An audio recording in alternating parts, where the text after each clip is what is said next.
Alors, aujourd'hui, je voudrais parler avec toi de la résolution des problématiques en tant qu'entrepreneur. Est-ce que toi-même, tu es habitué à résoudre des problèmes dans ta vie d'entrepreneur, que ce soit professionnellement ou personnellement? D'ailleurs, est-ce que tu le fais seul ou grâce à des gens? Comment est-ce que toi, tu t'y prends pour pouvoir résoudre tes problématiques dans la vie de tous les jours? D'accord? C'est ça, en fait, le sujet de notre vidéo aujourd'hui. C'est de voir un petit peu comment est-ce que je peux essayer de te donner des pistes pour être plus efficace à résoudre des problèmes, mais aussi à devenir un résolveur de problèmes en série. Et c'est ça qui est intéressant. Alors pour commencer, dans un premier temps, je voudrais voir avec toi qu'est-ce que c'est qu'un entrepreneur. Parce que j'ai probablement pas la même définition que toi, que le dictionnaire. Et c'est là où ma définition va être un peu plus précise. C'est que je te définis pas l'entrepreneur lambda, celui d'un point de vue juridique, mais ça va être celui qui est bon, le bon entrepreneur à mon sens. D'accord? Donc il y a aussi une vision subjective là-dedans. Pour moi, l'entrepreneur, c'est celui qui est déjà indépendant, qui se lance évidemment à son compte et qui le fait dans le but de résoudre un problème chez les gens en général. D'accord? C'est ça pour moi l'entrepreneur.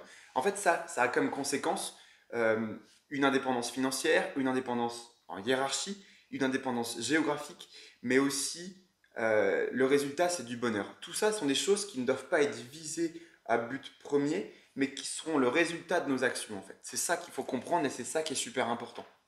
Pour que son projet aussi lui permette d'obtenir le bonheur, il est nécessaire de constamment évoluer, de toujours chercher à faire plus et en fin de compte de ne pas stagner.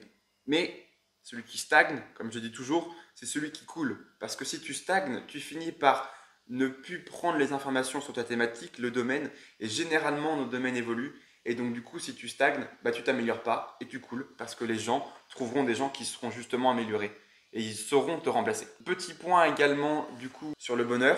Le bonheur est une chose qu'on acquiert comme conséquence de nos actions et c'est pas une chose directe. Comme disait Steve Jobs dans sa biographie, il disait Journey is the reward. Ça veut dire qu'en gros, le chemin que tu parcours pour accomplir ton but, c'est ça la récompense, c'est ça qui te permet d'être heureux. C'est pas l'accomplissement direct de ton objectif qui te rend heureux. Voilà pour ça. Pour moi, en fait, les problèmes doivent être vus comme un tremplin, comme étant une chance de s'améliorer tous les jours et non pas comme quelque chose qui est juste là pour te ralentir, dans le but de te ralentir. Plus tu es capable de gérer des problèmes, plus tu es capable en fait d'être meilleur dans ce que tu fais.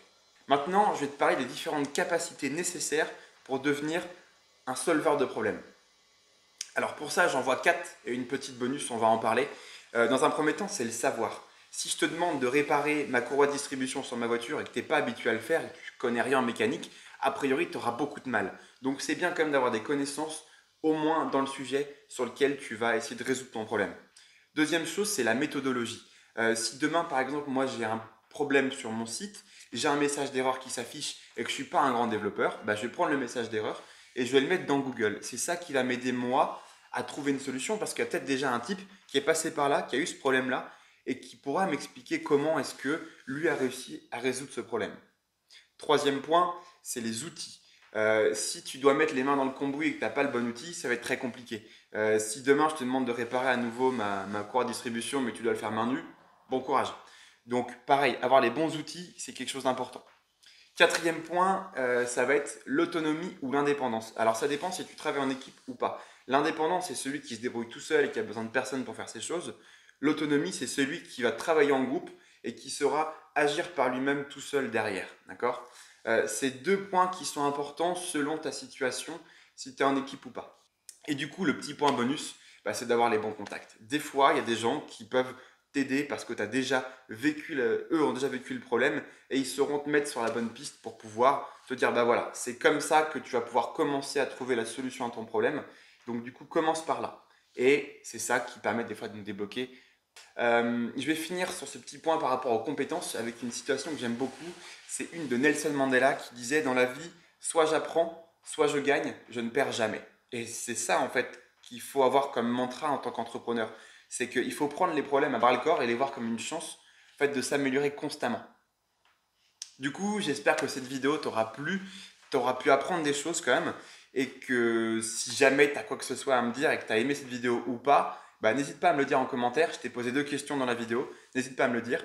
En attendant, je t'ai proposé juste en dessous en cliquant dans le lien et en rentrant ton email 9 hacks et techniques de productivité et d'organisation pour que tu sois plus performant dans ta vie d'entrepreneur tous les jours. Voilà. Allez, je te dis à bientôt. Salut!